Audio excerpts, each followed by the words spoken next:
What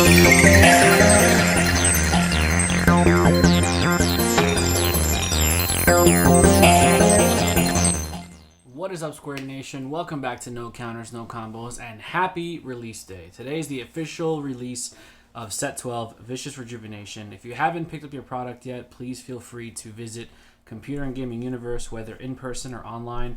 I know they got a good amount of product in, so if you guys are looking to pick up some boxes or some cases or whatever it is, feel free to hit them up to make sure they still have their stock available, and go ahead and support your local gaming store. Because after the pandemic is over and things get back to normal, obviously we're going to need places to play, right? So go ahead, support the stores in your area, whether it's northern New Jersey or wherever state you live in the country.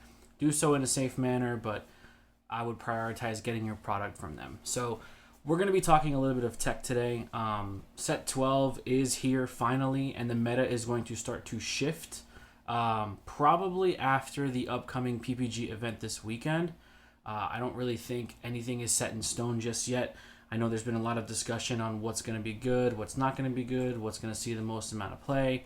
But usually I like to give about maybe a week or two before the meta really starts to define itself, right? I think people are going to be in a very experimentative process right now, trying to figure out what it is they want to play, whether they want to go control or aggro or mid-range, whatever the case may be. There's a lot of different things to experiment with, so I think the meta is going to be wide open for the next couple of weeks until we start to figure everything out.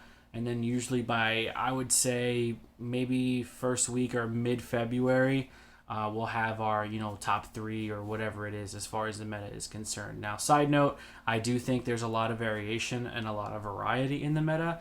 I'm glad that people are testing different strategies, and I'm also glad that we're seeing a larger focus on archetype-specific decks as opposed to good stuff decks, because I feel like archetype-specific stuff, even though when it comes to building the deck is very linear, it allows you to play with different cards because you can't substitute a good card for something that's detrimental to the archetypes. That's just my opinion, and today I wanted to talk about something that I've experienced a lot lately testing in the format when it comes to field cards. So Demonic Restraint, Planet Vampa, Planet Vegeta, if you want to go back, there's a lot of field cards that are very impactful in what they do, especially if we're looking at Demonic Restraint and Planet Vampa right now.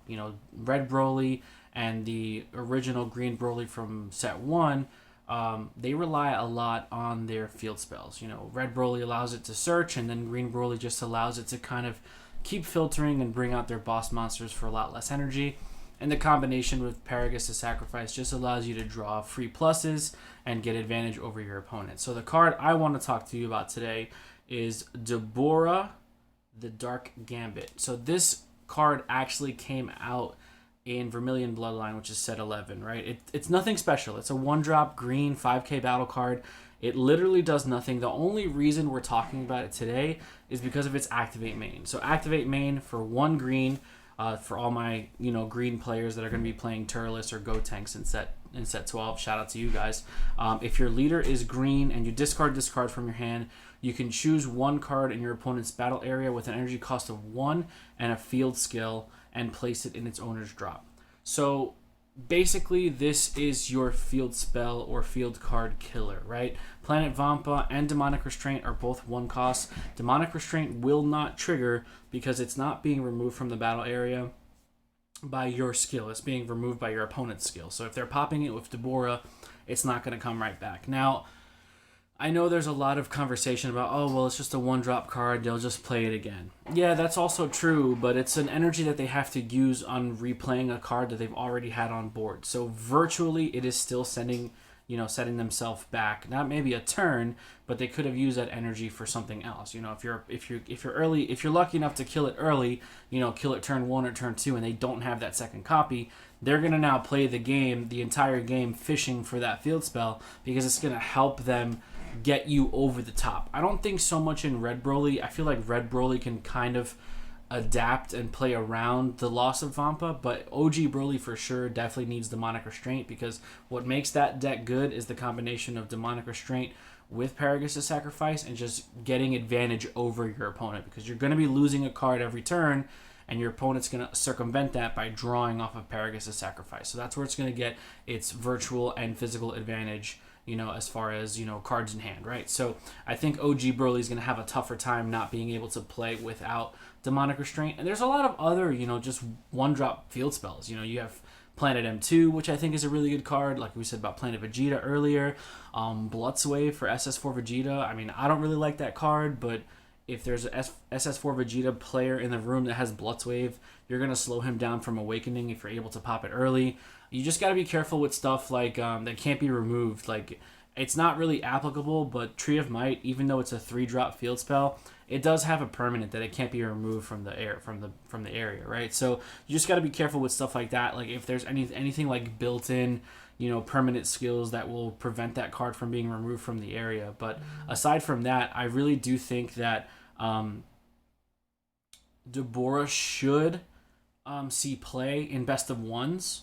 But it should also be a side deck staple if you're playing green. So there's a lot of good green decks with Gotenks. Turles just came out. A lot of people are going to be experimenting with Slug.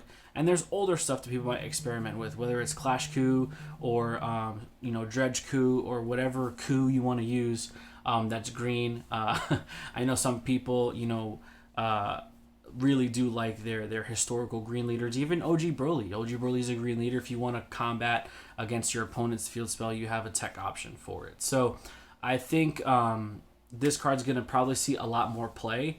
Shout out to Johnny Tio from Team El Topo Loco. I watched the deck profile on his channel or on their channel a couple of weeks ago about his Reboot Gohan build, and he was playing the Deborah in the main deck because you want to win game one.